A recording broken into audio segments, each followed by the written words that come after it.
Hello and welcome to Paul in Perth.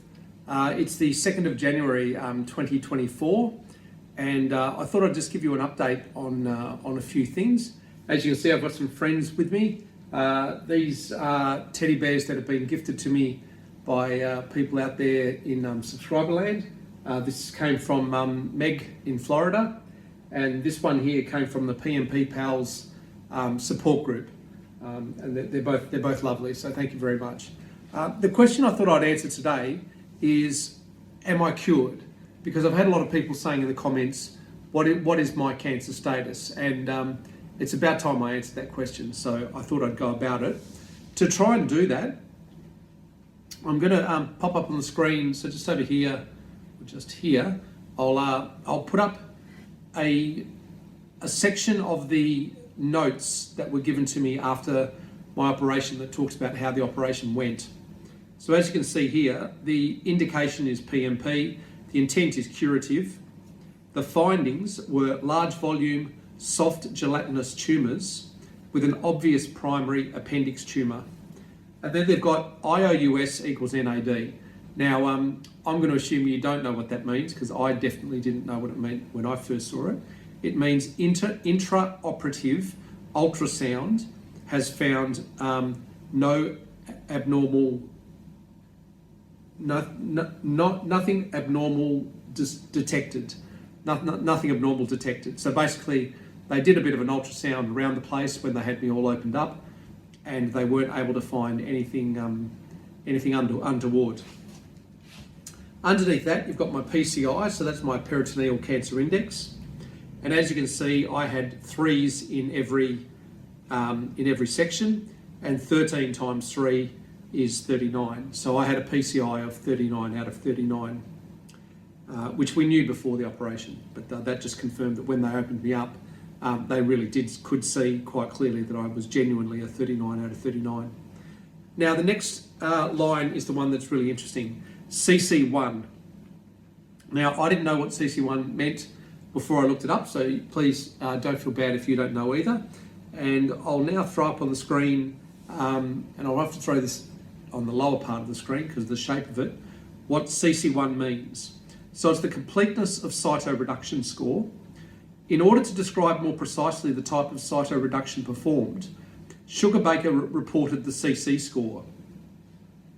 A CC0 score indicated that no visible peritoneal seeding exists following the cytoreduction. A CC1 score indicates that tumour nodules persisting after cytoreduction are less than 2.5 millimetres, which is a nodule size thought to be penetrable by intracavity chemotherapy and would therefore be designated a complete cytoreduction. And then it goes on to say a CC2 score indicates nodules that are bigger than that.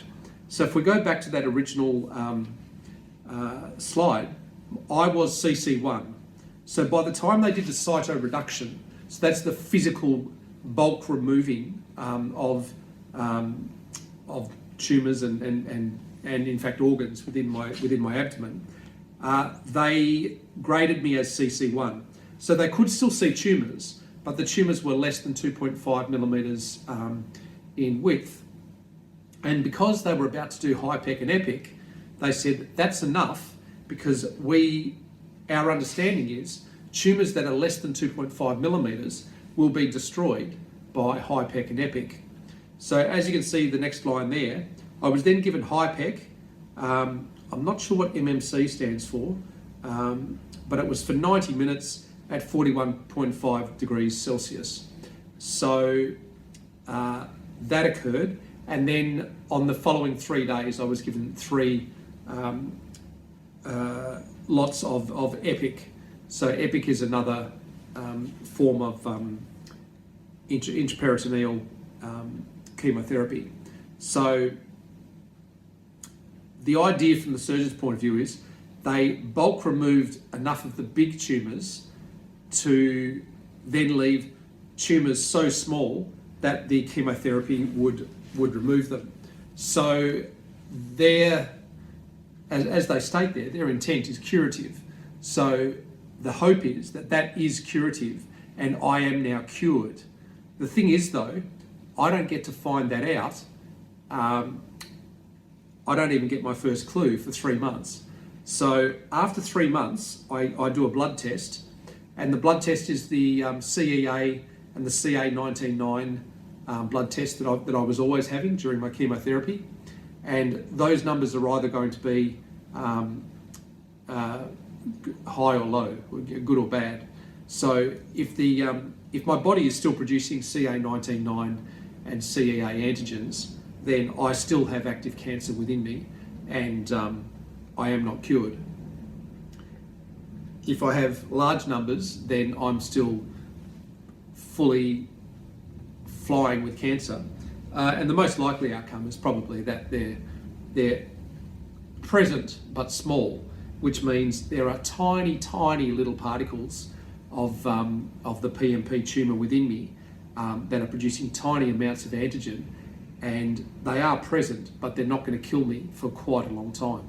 So when I have that first blood test in February, I'll let you know, and that'll give us an indication as to my prognosis. The generalised prognosis that the doctors have given me is that I should be cured, and their definition of cured is 5 years.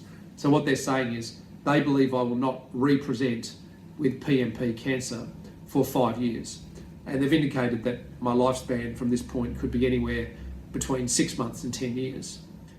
So that's the best that I know at the moment. So I can't give you a clear answer to your question. As is often the case with cancer, the answer is just wait and retest and wait and retest and see how you go. And that's certainly the case for me. Yeah, that's the road I'm on now. So I'm dealing with that. In the meantime, I've got a colostomy bag, so I'm dealing with that, and I'm pondering thoughts of maybe I could go back to work, or maybe I could do this or that. So I really don't know what I'm going to do with myself for the next few months and years, but I am thinking about it.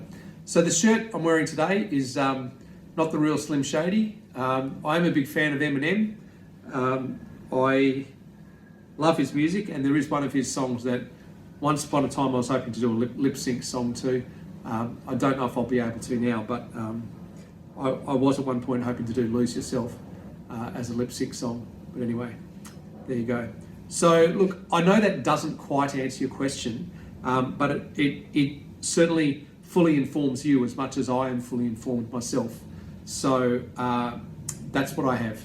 So stick with me, and I guess the next really interesting point will be that blood test in early February. So we'll see you then. Thanks very much from Paul in Perth. Don't forget the care button, okay? Care, care, care. See ya. The other question I wanted to answer was to do with ascites. And the answer to that question is no, I'm no longer getting any ascites whatsoever. So the ascites was generated by the tumour, and because the tumours are now all gone, I no longer get the ascites. So ascites free. Yay. See ya.